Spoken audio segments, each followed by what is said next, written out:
Hello, everybody. Welcome. It's another Tuesday, which means that I'm super happy and grateful to be here tonight on Talk Openly with Daniel, my excellent friend. How are you, Daniel?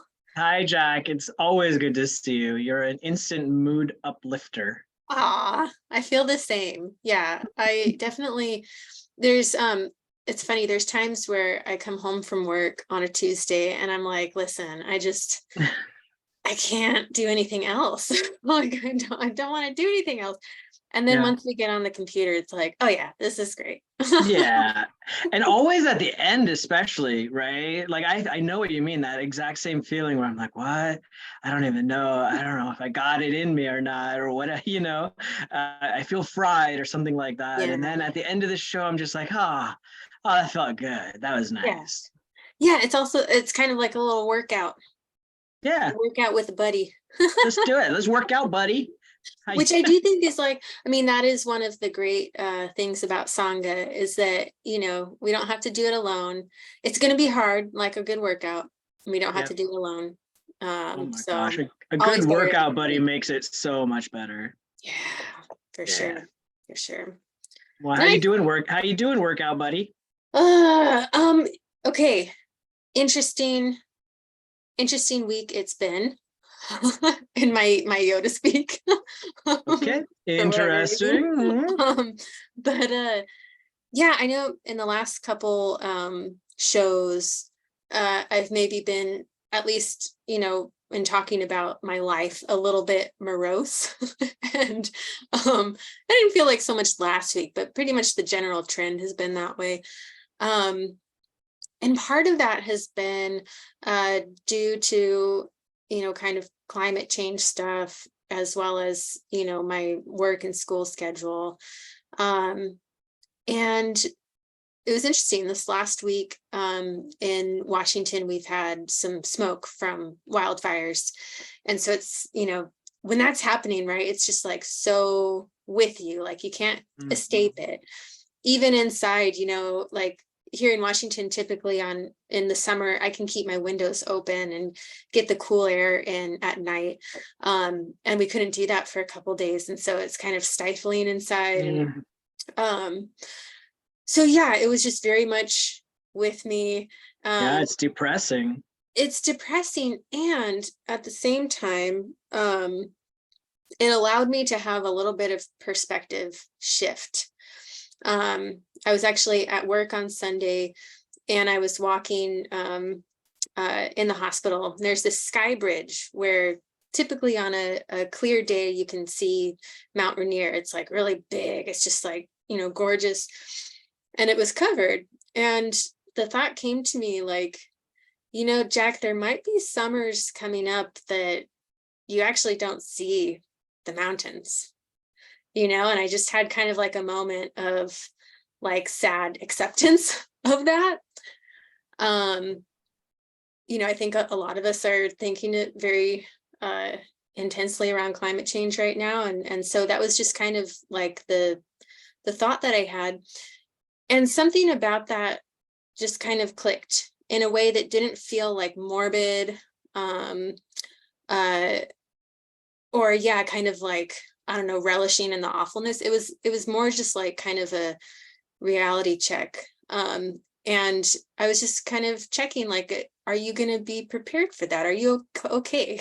Like, are you going to be okay? And can you like enjoy your life and find joy and find the joy in others? I think it's wholly possible and in fact necessary, for us to survive all of this and work to prevent it from getting worse. So it was just kind of like a little bit of like a hard but kind of beautiful reality check. And it shifted my last couple of days, like where my mind is just less chaotic and tense and stressed. Right. So it was really interesting. Yeah, that's a fascinating experience of that sort of deep acceptance, because it's calming in a way, because it's not defeatist or anything. It's just this sort of like, right, things are changing, right? and they are going to keep changing, and that's both a good thing and a bad thing. Like, it has these positives and these negatives to it. Of course, the negatives around climate change seem pretty darn intense and heavy, but at the same time, there's no reason to give in to the stories of despair, right? Like, that's not going to help anything. It's sort of like Tara Brach always says about acceptance, is like first acceptance and then commitment to whatever the next thing is. Like, okay, so that's how that is, right? And it's sort of it's a weird sort of feeling, right? Like, it's sort of like, on the one hand, it's kind of heavy, and on the other end, it's sort of light. Yeah. Right? Yeah. There's this like, right, that's Right. how it is, right? Okay. Yeah. It Yeah. really felt that way. Like I was putting off what I obviously like can't do anything about, Yeah. Right. which is like I can't change that there's smoke in the sky. I can't change the reason why there's smoke in the sky, you know, and like going from there, what do I want to do about it? Um and of course I think there's absolutely all the things that we should be doing around climate change. We should, like Of let's do it, course. right? Let's do it. Right. And like, yeah, that this is gonna, it's not getting any better necessarily, right? Like we're kind of beyond that. Right. But I don't think that that's a fatalistic point of view. I think it's actually like what's gonna, get us to do the right thing. So Change is definitely coming. What, both hopefully from, like, not so much just the external changes that are obvious, right? The smoke in the air, the hurricanes, and against California's coast, and just all of that stuff, right? Like, that's definitely a certain kind of change, but hopefully there's like a sort of like an internal societal change, right, and I mean across the globe, right? Like, there right, has to be there's this reckoning coming, right? And we all right. have to, like, everyone's going to sort of react in their own, everyone is reacting in their own sort of way. But at some point you go like, everyone's going to have that sort of like, right, this is happening. This Right, is happening, right. right? Like, so many people in our culture here in America, they really don't give a shit about anything until it affects them directly, them Yeah, personally, right? Or someone that they deeply care about. So they'll sort of like dig in their heels and, have whatever their storyline is that they stick to, and then all of a sudden they're personally impacted by whatever that thing is, and all of a sudden it changes their view. But that's happening now to everybody across the globe all at once. yeah, yeah, yeah. No, that's kind of a trip. And like, that was something I was thinking about. Is like, okay, this is the like a culmination, right, of like our ignorance.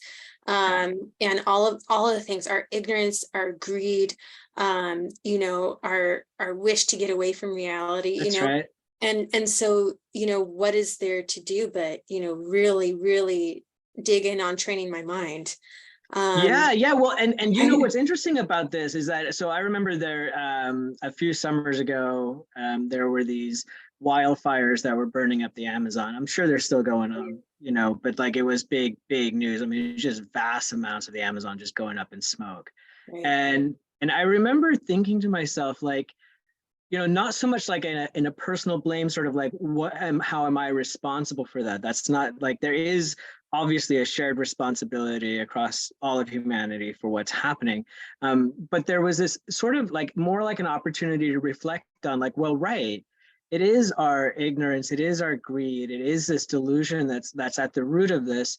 And then there was this question of like, well, how is that, how is that manifesting in my own life, right? Yeah. And at the time I remember thinking like, well, I am burning up my lungs by smoking tons of weed, right? Like, there was that sort of, like, I was like, well, right, like, my attachments not letting go is causing harm, to the body, just like you're causing harm to the earth, to the lungs of the earth, right? And so, like, we can use these, even if it seems really quite dire, we can use it as tools in our practice.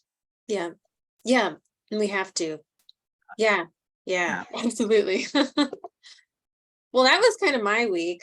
I know a little bit Woo. existential, Yeah. heavy, Yeah. but it's also Wow. it's been important. So Yeah. yeah. Well, that's, yeah, good, I Yeah, guess. I mean, not, it doesn't sound super positive, but good nonetheless. I think so. I think it was a net positive. Yeah, yeah, like a, maybe like a turning, like you said, there's like it clicked, Yeah. right? There's like a it's like a turning point, right? Right. Where Well, and that's like it, like I was so just like grinding against all these yeah, things that are just happening. Like, you that's right. know, It's just exactly, like my exactly job, you know, my right. job and being in school, like, you know, those things are choices that I've made, but they're also things that Yeah, I do have to do. And so it's like, right. why am I fighting so much? Like, Yeah. it's just, yeah, Mm, mm. letting down the fight, just giving up a little bit. Oh yeah, surrender, Jack. Surrender. Yeah, not give up, but yes, surrender. I like surrender better. It's Yeah, different. don't give up. Don't No, give up. no, Never give up. no, no. Yeah. You deserve more than that. Thanks. Well, how are you? How are you, my friend? I'm sort of in the same boat, not due to the same, not for the same reasons, but as I alluded to last week, there's some big, I run my own business, I have partners and whatnot, but some pretty significant sort of finance or just decisions that we have to make related to finances that we finally met this morning and made those decisions. And they're like very, very, very, very hard decisions that we didn't want to make. But it was the same kind of thing where we were like, there collectively, but also me personally, sort of like, hey, I kind of see how how I got like this, right? Like, I can see the things that, like how the decisions we made, like they got us to this point. And, like there was this, not necessarily it wasn't sort of like a guilt trip or anything like that, either on others or on myself, but just sort of this like, right, yeah, so this is where we are as a result of these decisions. And Yeah. now we got to do something about it. And I have to say, like, so I have to, there's some pretty significant changes that have to come, both in the business and to me personally as a result of this. And in times past, so I was reflecting on it today, actually. I was like, man, in times past, I would have been grinding my teeth down, right? Like I would have like just been clenched. I would have been so tight. I would have been snapping at anybody and everything. I would have been screaming at my partners, right? I'd be threatening all kinds of going nuclear, whatever, right? Like I can just imagine, like I reflected on times because I like way back at years ago during the formation of the business for several years, it was really, really tight, like really tight, and hard decisions had to be made regularly. And I remember what that felt like and how I wasn't in a good, like I couldn't actually do it very well. So it made things worse. It made Mhm. things a lot worse, and now largely, maybe even entirely due to my regular meditation practice, I just had that same kind of thing as like what you were talking about on the Sky Bridge, where I'm just like, oh, Mm. all right, okay, this is happening. Okay, I can sit here and I can bemoan the state of affairs. I can blame people, I can blame myself, I could do all kinds of things, but this is where we are. This is what's Yeah. going on, right? And there was this deep. It's weird how acceptance and surrender go together, right? Mm. Because it's sort of like this sort of radical acceptance is a form of surrendering all of the resistance to what's happening, Yeah. right? And so it was like, it's just like that, where there's just this deep sort of like, okay, all right, Mm. be with it. That's what that's like. It's not like a moment for rejoicing, but it's also not a moment to be, full of despair and whatnot, right? Like it just is. That's how it is. And at the same time, like I had a number of other things happen today that sort of were like similar, where I'm like, normally I'd sort of flip out, I think, but like I had my internet go down. I'm talking to you on a Wi-Fi hotspot right now, and my cat peed all over my towels, you know, and I'm like, right, right. right? So like it's actually easy to say there's more, but I'm not going to go down the list. But it's easy to sort of like to go like, wow, this is just all hell, life hates me or Right, whatever, the right. universe hates me and everything is always like this, and whatever, that kind of like weird stories that we're prone to making up. And Like then getting it. magical stories too, They right? really are. Like, They're totally delusional. I mean, yeah, it yeah. was actually a beautiful day today. I got to, spend time with my kids, and like things are all right. I've got 10 fingers, 10 toes. All my senses are operating. I'm Yeah. breathing. I'm able to meditate still, right? And like that's freaking beautiful. That's awesome. Yeah. So it's all balanced out. But I gotta say, man, I really feel like mindfulness training is super helpful. It's not just the mindfulness, it's everything that we're up to here, right? It's the mind training, right? And that includes the compassion practices and all of that, everything, the Tonglen, the shamatha, all of it. It's just like I can feel it where I'm like, wow, my relationship to events, to things that are happening, to people in my life that in the past maybe I would have, had troubled relationships with. All of that has shifted so dramatically, and I think it actually makes all of this stuff a little bit more bearable. Yeah. Yeah. Yeah, yeah, Oh man. Thanks for sharing that. yeah. One more thing I was just thinking, Yeah. oftentimes when we talk about suffering in Buddhism, it's sometimes the word is just stress, right?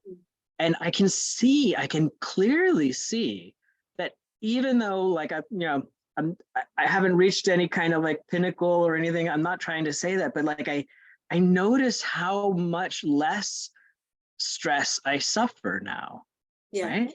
That's Oh pretty yeah. that's pretty cool. And that gives rise to confidence and faith in the practices. Yeah. No, it's really significant. Because when we can see our own progress, especially, yeah, thinking about those moments of intense stress, where it's like, oh, this is like my life's really changing. The lives of people around me are changing, and it's in a way that I don't really want, Right, right. and that you can just kind of experience it is really like, I mean, incredible. Instead of like, I kind of imagine like this image of like when I'm in that, what used to be in that state of like, no, no, no. It's like kind of like trying to claw myself out of a hole, and it's just desperate. And I don't Right. feel that kind of desperation now. I still feel the stress, but I'm not racing to get out of it in whatever way that I can. Yeah, yeah. So you see it as clawing your way out of a hole. I was just looking for holes to jump into. Ah, yeah, yeah. Hide me. Yeah, totally. Total Yeah, ostrich, man. I'm just yeah, like, where's a hole? I gotta stick my head in there. yeah. Another thing that you were talking about that really stood out to me was just that I think that ability to see like the naturalness of how things result, where it's like, this isn't because the world's against me. you Oh, know no. it's not that there's some conspiracy out there trying to make my life more difficult. It's just the natural conclusion of my decisions and all of our decisions together. All of our decisions, Yeah, right? all Yeah, of our that's the other decisions. aspect of all of this, whether you're talking about climate change or business management or any of these things, is that it actually, there's no absolving of our personal responsibility. Don't get me wrong there, right? But like, there's this deep sense of like, oh, the reason things are the way they are is because we're all interconnected, Right, right? That's the right. reason these things are the way they are. And, like, I don't know, there's this deep, deep awareness of that interconnectedness. And I think that to some degree, I hate to say it, but things like climate change can be something that really might wake a lot of people up to that. Like, wow, we really are deeply connected, even with people on the other side of the globe. Right, right. Yeah, I hope so. Me too. Definitely. Me too. Yeah. Well, that's really it's heartening to hear that like in this moment of like kind of trial that you're really, able to see that perspective of, okay, this is the path. This just is Yeah. the path. It's not that it's, part of the path or, separate from it, or like it's coming in to break up the path, like, no, it is. You're Right. you're on it with it. We're Um, on it, Jac. we're on it. Yeah, absolutely. And it's a little smoky right now. So It's a little smoky. That's how it is right now. That's right. great. Well, I mean, we got to do some mind training to help us to stay on this Oh, path. oh yeah, we do. Yeah, we do. Yeah. Absolutely. Let Should we me check out a little Lojong? let's do it. Let me share my screen here. Excellent. All right, can you see it? I can see your screen. Yep, I can All see right, it. cool. I'm gonna hit the random Lojong slogan generator button. Great. Okay, this is number 41, and it says, at the beginning and at the end, two things to be done. Okay, I'm going to need Charla Kyabgyon to break it down for us a little bit. So he says, another helpful way to maintain the Lojong spirit is to practice bodhicitta meditation at the beginning and end of each day. The Kadampa teachings continually emphasize that no 2 days are ever the same. We aren't caught in some kind of eternal recurrence that makes it impossible to take charge of our lives. This is great. Isn't it wonderful? If we wake up in a bad mood or start the day with the wrong attitude, we'll only capitulate to our habitual ways of responding to the world. Regular morning practice clears our mental cobwebs and helps us to face the day in a calm and positive frame of mind. We shouldn't feel as if we were surviving each day with a sense of relief, then drift complacently into the evening without thinking about anything. Oh, there he is calling me out. Yeah. The Lojong spirit discourages the ennui associated with coming home, having a few drinks, and falling asleep on the sofa. Remaining alert and practicing Lojong will help relieve our minds of stress, as well as give us the opportunity to review the day and reflect on our bodhicitta activities. Mm, Yes. All right. Thanks. wow. That was a little bit Yeah. yeah, I was a little bit On put that's on on point. blast there. Yeah, that's on point right there, man. That's good stuff. But Yeah. it is a lot of what we were just talking about, right? Including that part where he says we aren't caught in some kind of eternal recurrence that makes it impossible to take charge of our lives. That's the good thing. Like, we don't have to give in to that kind of like, oh, it's always been like this and everybody's so awful and the whole world is bad and my life is bad and it's always going to suck and I might as well just drown myself in some whatever, Yeah. And so, I mean, yeah, this is fantastic.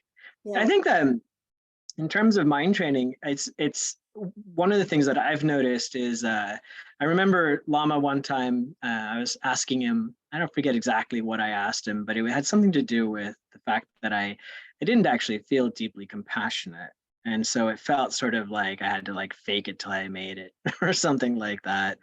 And I remember I said, well, what do I do with with that? Like how can I like cultivate? What are some good ways to work on that? And I remember he said something quite simple. He said, now I'm gonna mess this up, but he said, maybe just contemplate the Brahma Viharas, right? I think that's what they are.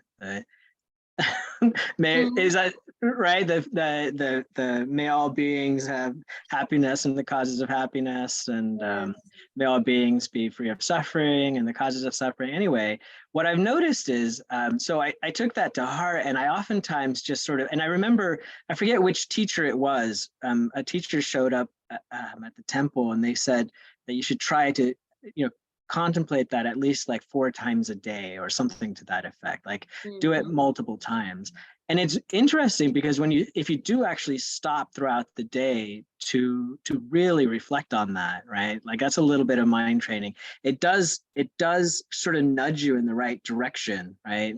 Yeah. So like, you can start the day with meditation, but there's other things, whether you're talking about Lojong slogans or contemplating some of the other teachings. If you do that throughout the day, all of those mindfulness practices will help with this.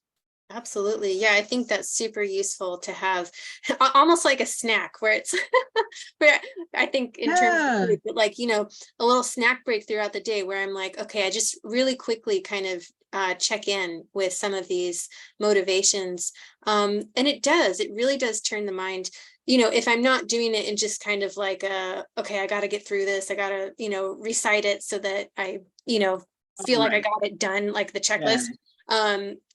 That I think doesn't really serve any purpose. No, that doesn't serve But anybody. No, that it right, really doesn't. But talk about the turning the deep mind. engagement, yeah. Yeah, you actually talk about the thoughts that turn the mind to Dharma quite often. And that's another one of those things that is just fantastic, right? A little Yeah, snack. If you could yeah, just, like it's exactly that. It's not a rote recitation, it's not like that, but just a minute or two to just reflect on it does amazing things. it really does. Yeah, You could yeah, and totally take a sort of a bad mood day, right? yeah. And totally transform it where you're like, wow, let me contemplate, this precious human birth. Mm-hmm. Right. Mm-hmm.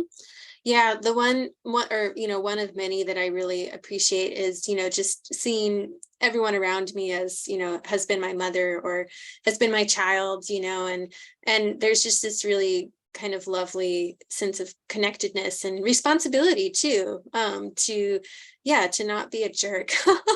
Yeah. Yeah. So yeah. Oh, Mm. good. That's a good one. Yeah. Glad we did that. At the beginning and at the end, two things need to be done. So it's a And little bit both more of keep going. that bookending. Yeah. Yeah. Mm-hmm. Mm-hmm. Yeah, has that been something you've done recently?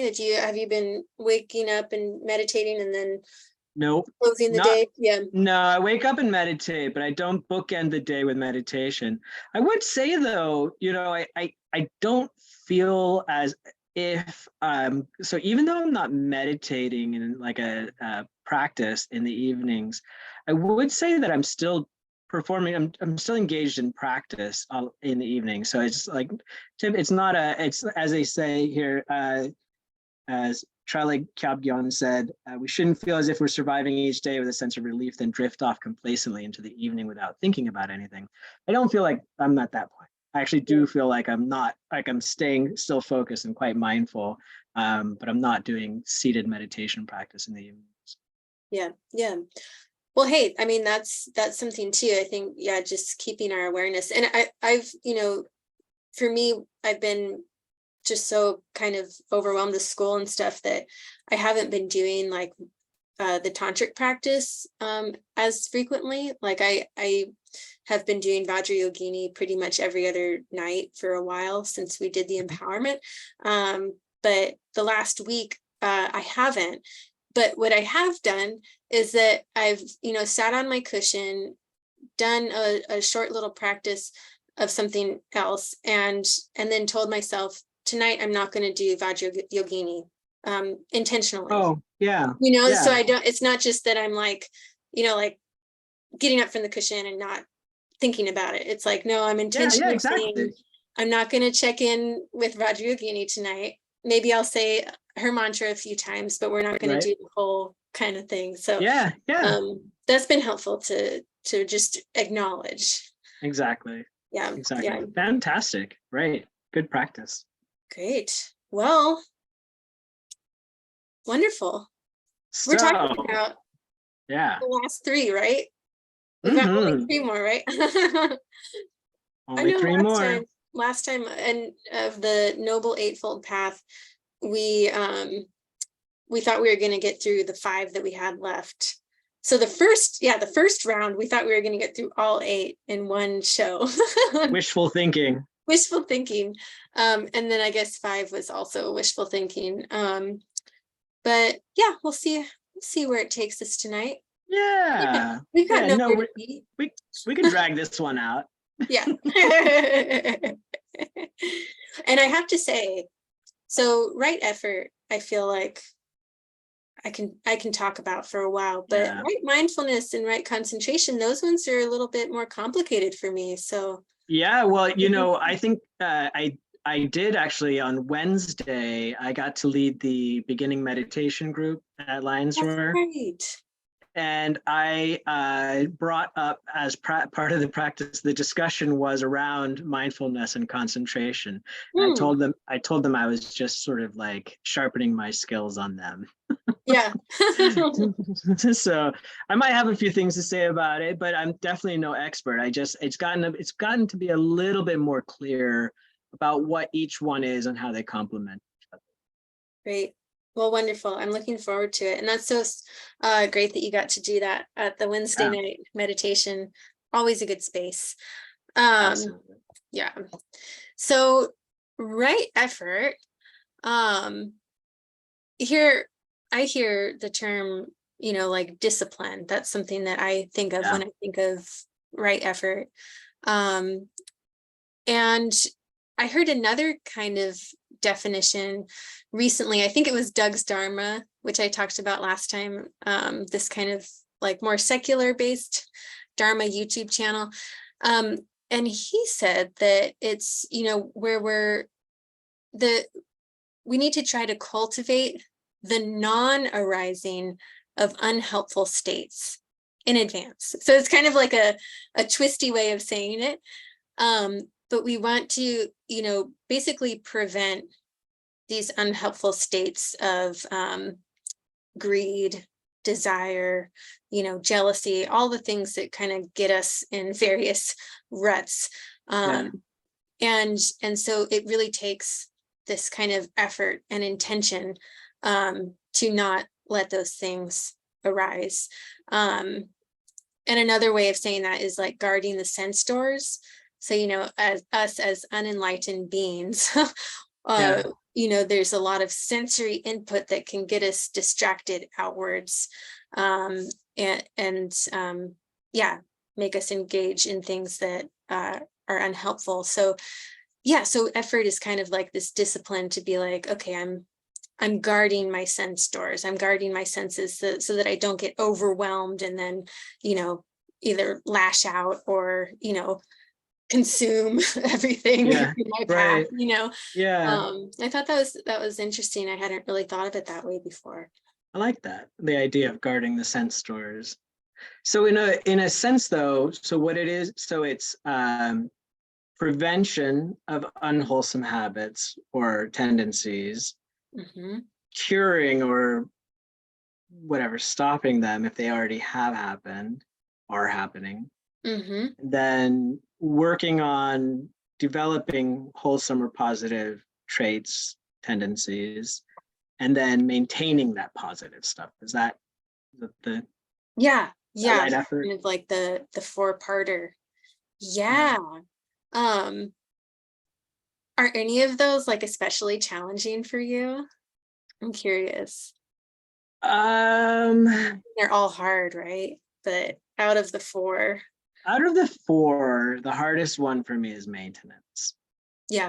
Maintenance of the wholesome states. So I think that, with as my mindfulness, I don't know, as I become more mindful, I think I'm a little bit more aware of the unwholesome, sort of like the things, the harbingers of unwholesome traits or unwholesome actions.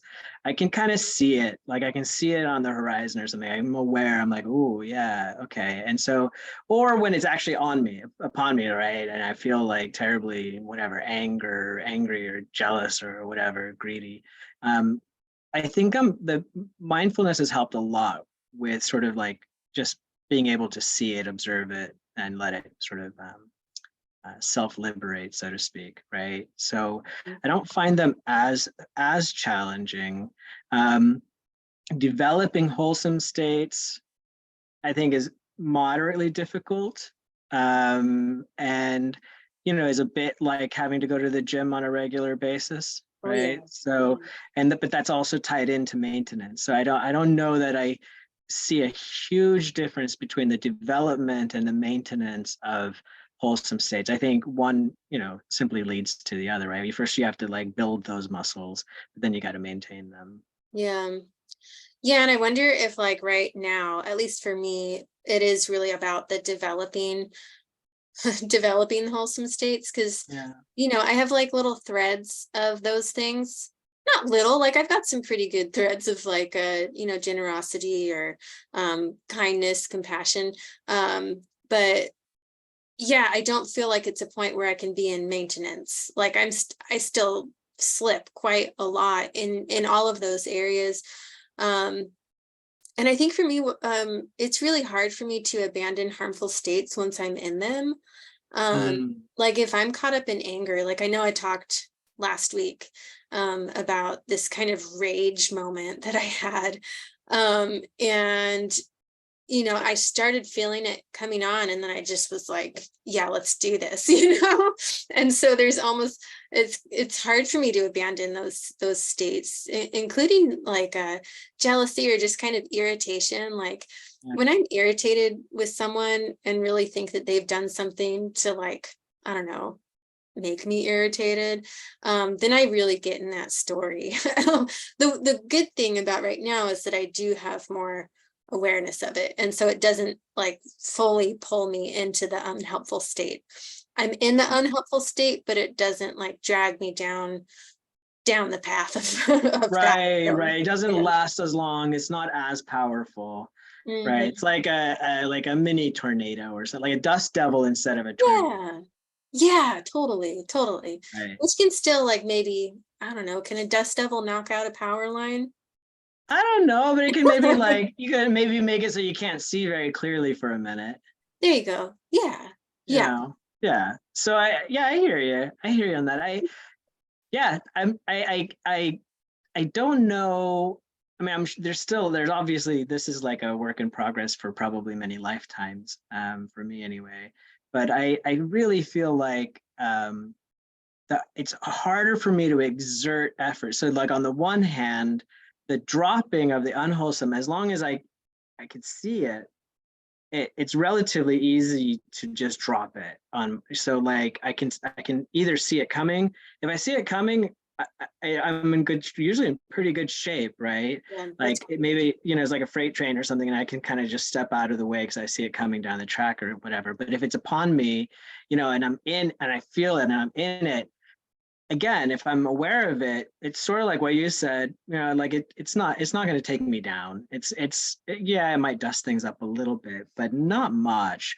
I've been less reactive, I think, but I do find it so much harder to put energy into, developing the positive qualities, mm, like there's this just this sort of lack of wanting to climb, so to speak. I've complained about this to Lama before, and he's he's like he was like, yeah, so you like to coast. That's all right. mm, Coasting's fine, but then at some point, you're here to climb, and so when you meet, like the pointer for me was when you see that you're resisting the development of wholesome states, then it's good to like use that resistance to climb, right? And so that's where I need mindfulness, right? I need mindfulness for the opportunities to develop greater patience, greater generosity, greater compassion.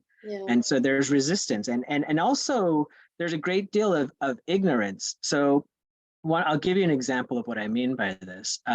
So there's a lot of suffering in this world, right? And it's in our face. It can be right in our face, right? And Mhm. I notice actually that I treat a lot of that sort of like bad news, sad news about like really rotten things going on that really harm people, that I treat them as neutral objects, Hmm. right? I don't treat them as negative objects. I don't treat them as positive objects. I just treat them as kind of neutral and just sort of like, I'm like, no, okay, yeah, that's how it is. Move on. But I can actually use it. I think anyway that I could do more to use those opportunities to really actually see like what does that really feel like, when I hear some kind of news about some, real suffering. And to like really feel it, and then sort of like allow my sort of bodhisattva response to kind of come alive. Yeah. I think that's what the kind of thing, that's what I mean, where I'm like, like I recognize that I could work with that a bit more, and I'm not. Yeah. So there's something there because one thing, you know, that I was thinking when you were describing that situation is that, you know, maybe some equanimity is actually a really positive thing when engaging with that material. However, it sounds like maybe it's not equanimity for you in that situation. It's more just Yeah. like, nah, not engaging. Yeah. Um, It's more yeah, like that. yeah, Yeah, equanimity, I think, would be a little bit more along the lines of what we were talking about earlier, where there's this deep sort of like first you got to feel the sadness of not being able to see Mount Rainier through the smoke, and you got to like really be with that, and then be like, yeah, and that's how it is, and there's some equanimity within all of that. And I'm saying that I'm not getting to the equanimous state. I'm just sort of like ignoring, like, and okay, like yeah, bypassing a little. I don't want to, there's too much of that stuff. I don't really want to, whatever. And then deep, like back in my mind, there's this little voice that's like, hey, don't you have a heart? Mm. It is funny to locate all of the competing voices in our head, isn't it? Yeah, yeah, it's And true. sometimes they want more control than others. And yeah, it's a little bit chaotic in there. For I was sure. wondering if it because so you know, still on this topic of right effort, and you mentioned working with resistance, and that's something that Lama has also talked with me about.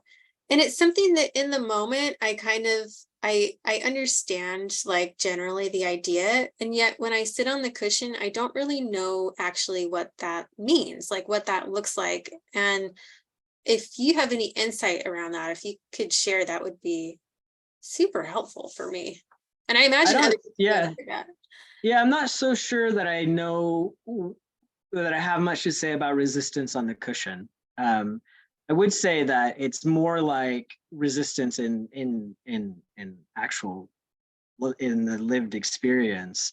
So there are all these opportunities to sort of to practice in real life, and like in my case, I might have these opportunities that I sort of recognize that I could use them to whatever, practice some generosity, or practice forgiveness, or some have develop more compassion.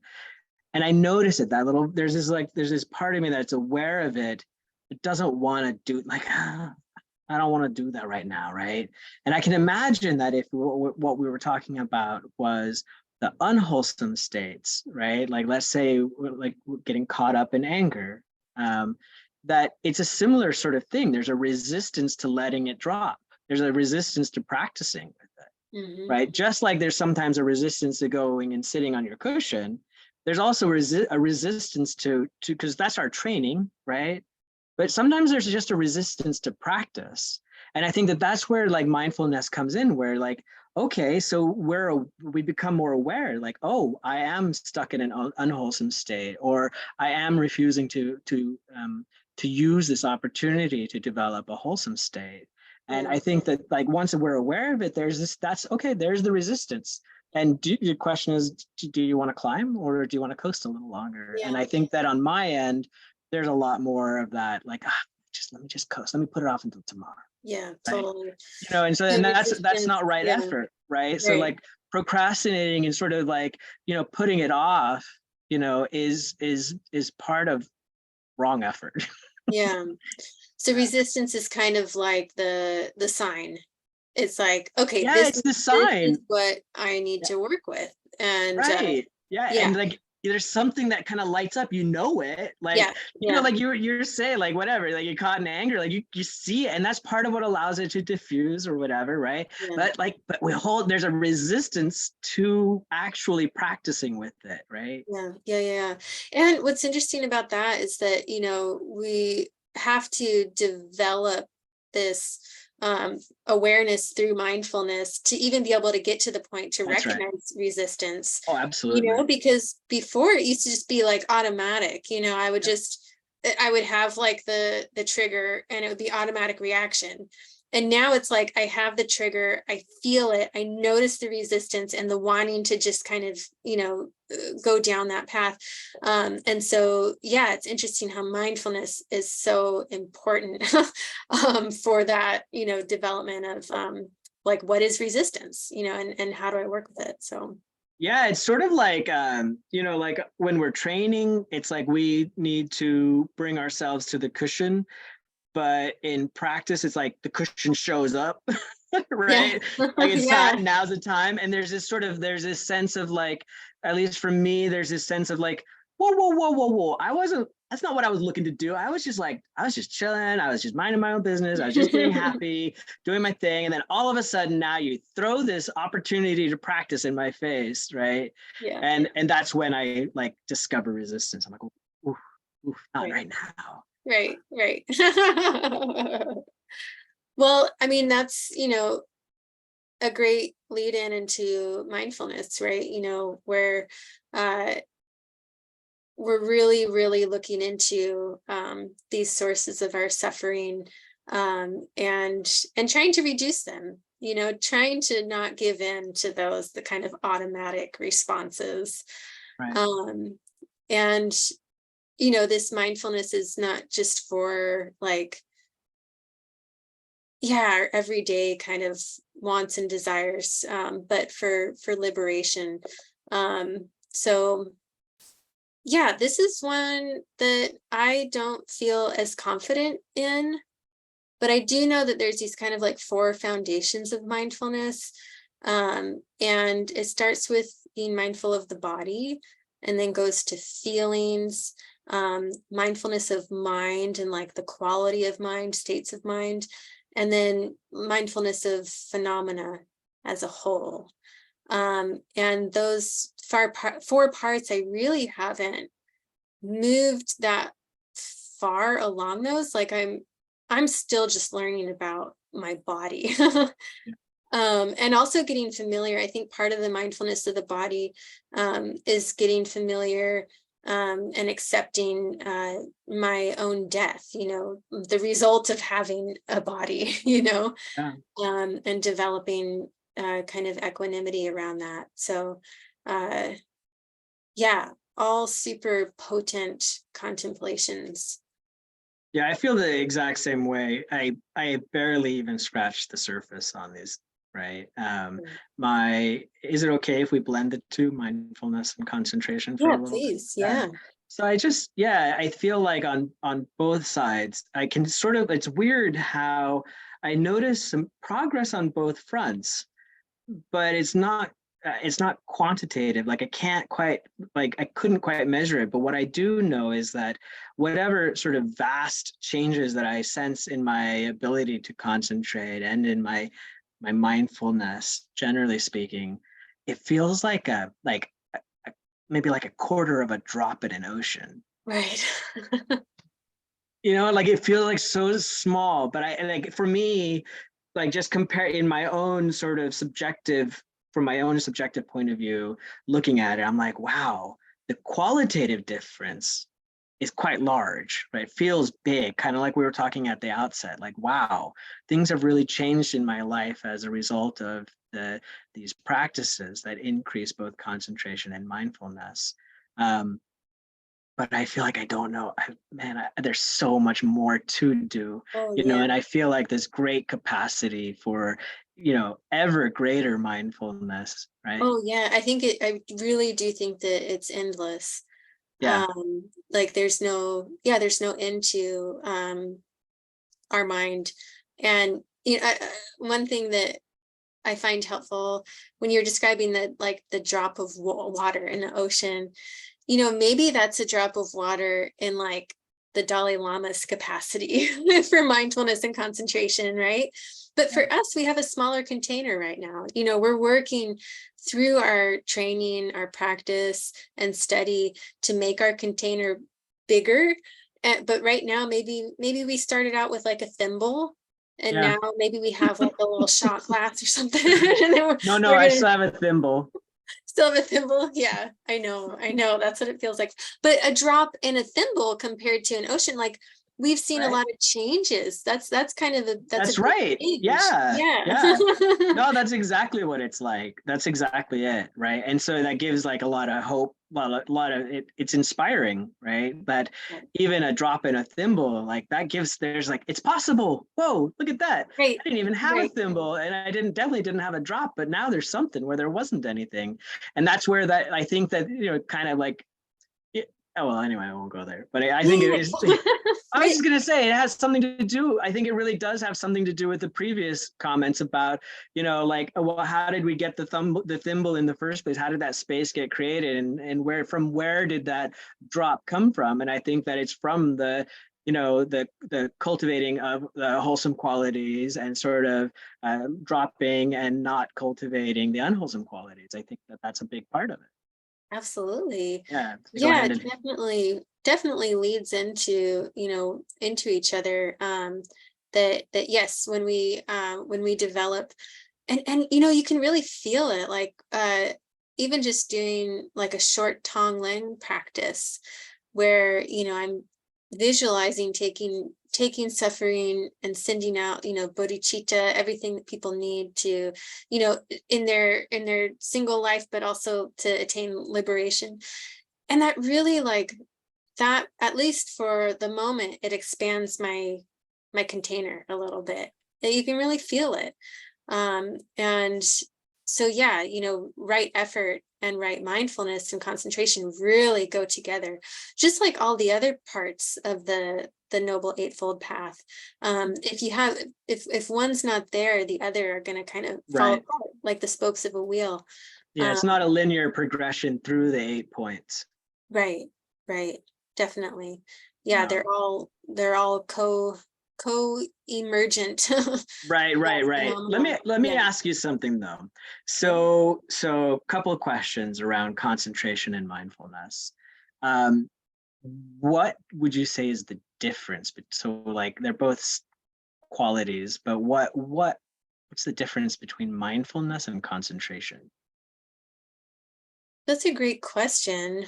From what I can tell with mindfulness is that it's, being aware of kind of our senses, our physical body, kind of uh, the five. I'm losing it.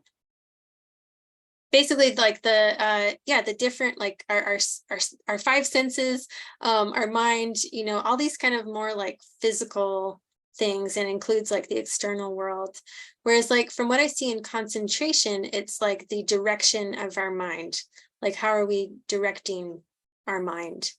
And I don't know if that's exactly right, but that's kind of the general division that I get. And I'm Yeah, curious, yeah, what do you think? yeah, no, I like it. I've been thinking quite a lot about it.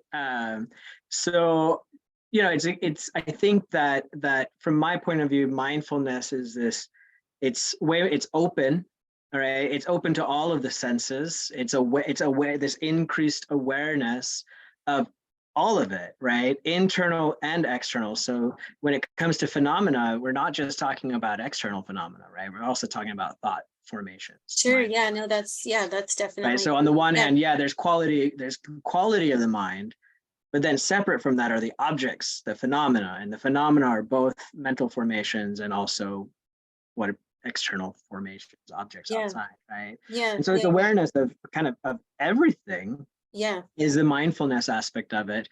And so it's just like increasing awareness, or saturation, or however you want to phrase it. Whereas concentration is this ability to like focus it and Hmm. to narrow it down. And so like we have to use mindfulness is what allows us to first focus on the object in the first place, right? To be aware of the breath, for example, right? We have to be mindfully aware of the breath in order to concentrate on the breath. And so they're so interrelated. And so I hope you don't mind, but I actually asked our friend Chat GPT to come up with a simile for Sure. this. Let's hear All it. right. All right. I thought this was a really good simile. It said, mindfulness is like the radar system on a ship, detecting all nearby objects and changes in the environment. while concentration is like the ship's anchor, holding it steady in one place despite the waves and winds. Together, they ensure that the ship is aware of its surroundings while remaining stable and undistracted. Yeah, that's great. Isn't that amazing? I was Yeah, like, dang, yeah, computer programs, like yeah. that's really helpful, right?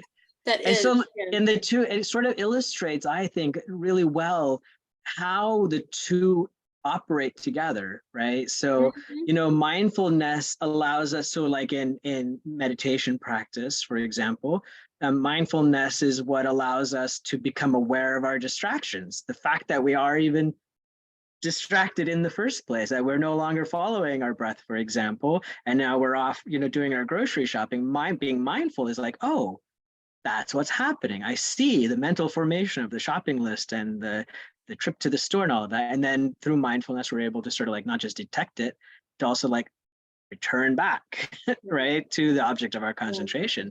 And And then the you more need that anchor to be able to do that's that. right, Yeah, yeah, exactly. yeah. And that's why it's so cool that the anchor can be anything, Mm, right? Like, yeah, there's some anchors that are better than others, that seem to be more readily available, such as the breath, right? We all have it, so we all mm, have a default sort of anchor here.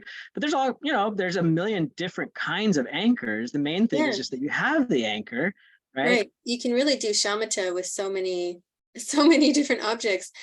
And I was actually exploring this a little bit where concentration was described as like the four jhanas, which is like Oh yeah, these different kind of stages of your ability to concentrate.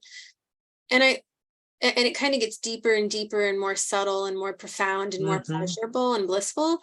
But I also read that, in kind of tantric practices, like in our Vajrayana practice, we're not necessarily trying to get to those very deep states of, like, peaceful bliss. Like, we're Yeah, also using all of our emotions, and all of those kind of fiery things that we're trying to work on to as our concentration point. yeah, And so I really like that you brought that up, that anything can be an object, because I think sometimes we get a little bit too focused on having the kind of concentration that is just completely, you know, uh, like blissful, no thought, kind of just, really right. deep state of concentration, when actually there's a lot of different types of objects that we can focus on that aren't going to lead us to that state of, like, yeah, very kind of subtle concentration. So it's Yeah. interesting. I'm glad that you brought up the jhanas because I have a friend who's a Theravadan Buddhist, and he's obsessed with the jhana states, right? Like that's to him it is the key to understanding so much, right? And Yeah, progressing through these states are so important, and kind of like cataloging them and being like, okay, now I reach this state, and now I reach this state, and whatever. It's really, really, really important to him. And I've always been kind of like, yeah, all right. Like we don't really talk much about jhana states, at least not I'm aware of, right? It's not yeah, something, in fact, I'm not even so sure that I've heard the phrase within the context of our practices. Um, and that kind of what you just said sort of explains maybe why it's like that. yeah, yeah. We're working with other things, Yeah, Yeah, yeah, yeah, yeah, and it's exactly. not like a put down of those, but No, yeah, no. it's just like, okay, there's different paths. Um, but it's important to recognize, okay, which path am I working with? Yeah. Yeah, we want to know the tradition. Yeah. I thought it was kind of cool. There was at the beginners group, there was a lady there who afterwards, she said, it was really helpful actually to realize that what I was doing was I was trying to concentrate. And she said, she's been there before quite a bit actually. And she said, I actually I had to remember, oh, I'm here to concentrate. And that brought me back. And so like just thinking to myself in meditation, oh, I'm here to concentrate. And Mm. then bringing myself back to the object was helpful. Yeah. Yeah. Yeah, Yeah. totally. I know sometimes, yeah, just a little reminder of oh, what am I doing? Yeah, why am I here again? What do I want to be doing? Yeah, perfect. Yeah.